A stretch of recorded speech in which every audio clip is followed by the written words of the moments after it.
Hello, it's Mike Levin, Sunday, February 8th, around 9:30 a.m. Shooting my second video already on the dog walk this morning, while I'm uploading my previous video from the same phone I'm shooting the video on. It's hard to believe what things have come to, and this is inspiring me to do this second video because I talk so much about core, which is a term that's used in things like education, talking about those fundamental things that really need to be there first because everything else is built on it. And if you don't have that, you don't have the commonality of tools and languages and hence capabilities that everyone else has and that you need to communicate and interact with those people and function in society. So I've got a big kind of short stack sub-theme, and you hear me use the word short stack here and there. And I'm using some very particular technologies in this short stack. Linux, Python, Vim, and Git.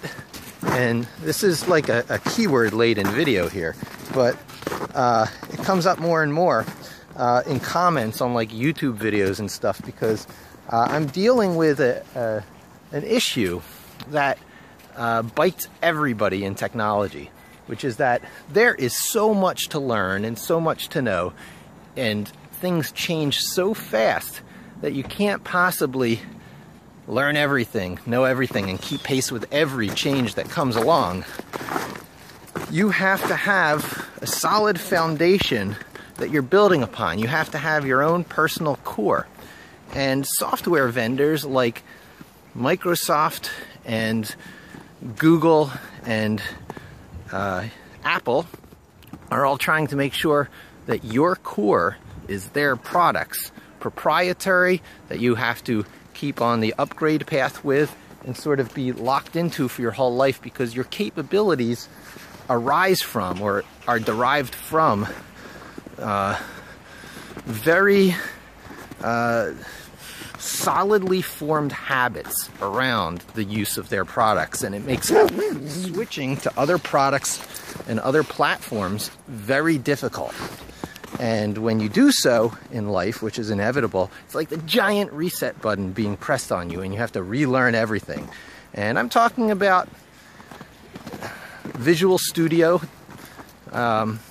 Xcode, and to some lesser extent, Eclipse, and all the tools that surround it. Sometimes people who are into web programming use the Sublime text editor. Before that, they all used TextMate, and TextMate users are like, oh, TextMate will never go away, I'll use that for my whole life, and then bam, Sublime comes along. And so core, your selection of core tools colors your entire life, and to some extent controls, you know, your career choice, your freedom, your independence, and you know, the things you can program for. So if you need to program something really lightweight and tiny so that it can be embedded into like tomorrow's, you know, Fitbits or whatever, you're not using a whole Windows operating system in there. You're not using a whole OS X or even iOS or Android system in there. You're using something that has no visual user interface at all, no desktop. You just got to know how to program for it.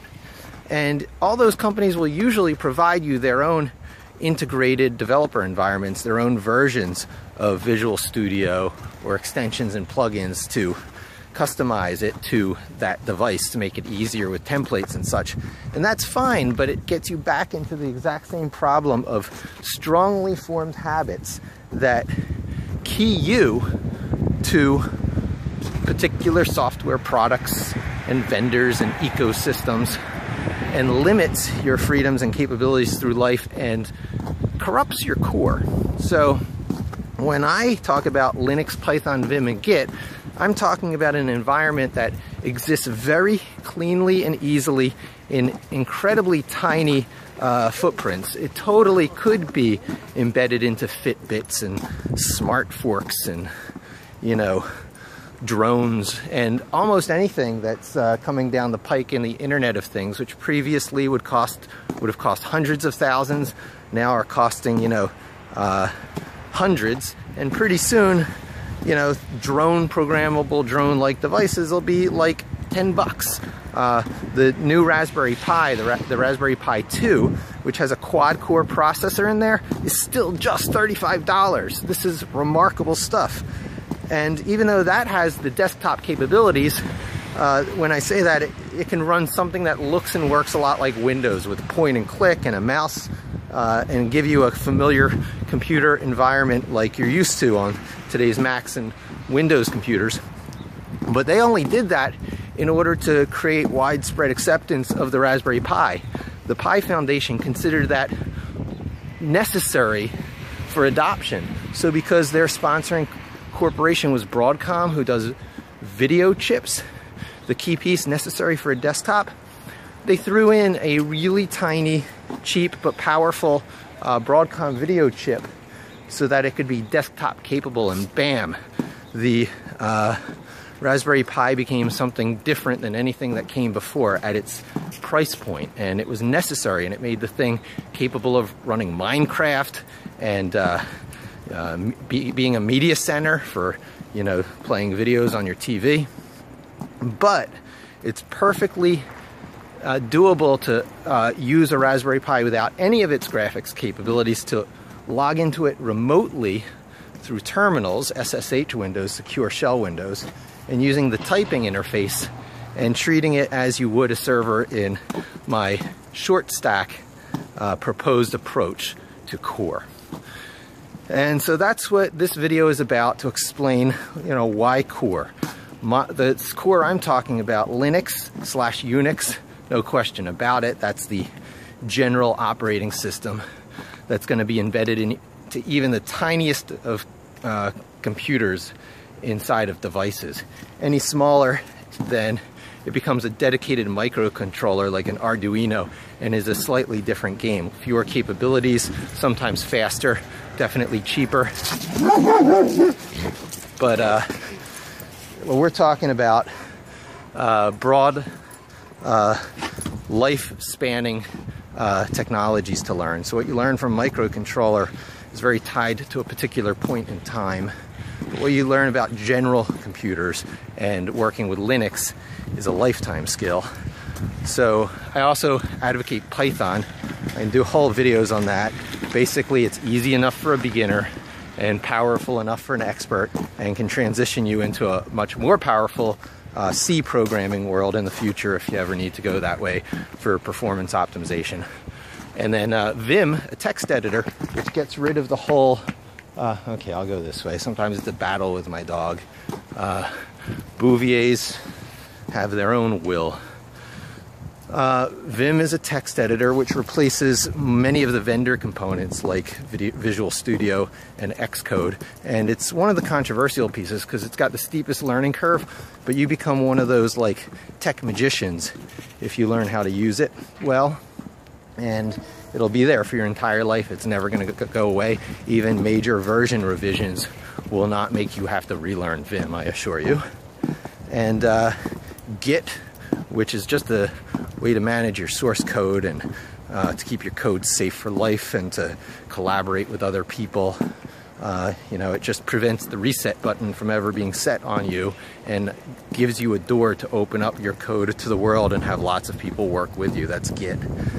And each of these things has a wonderful history behind it. But then the final one, Linux, Python, Vim, and Git. There is no final one. Those are the 4 components of the short stack I propose. The 5th honorary component is what the thing running your code actually is.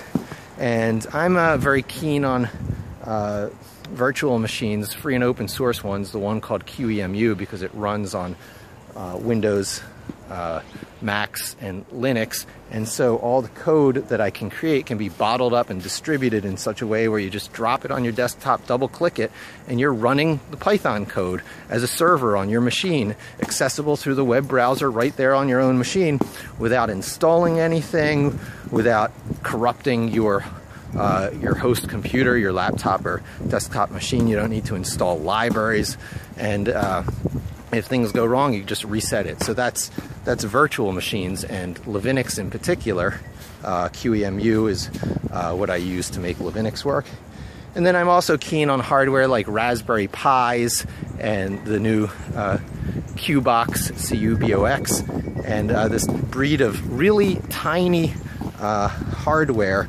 I'm calling them microservers, but for consumer popularity, they're just becoming cheap, tiny little desktop computers for gaming and replacing laptops and stuff.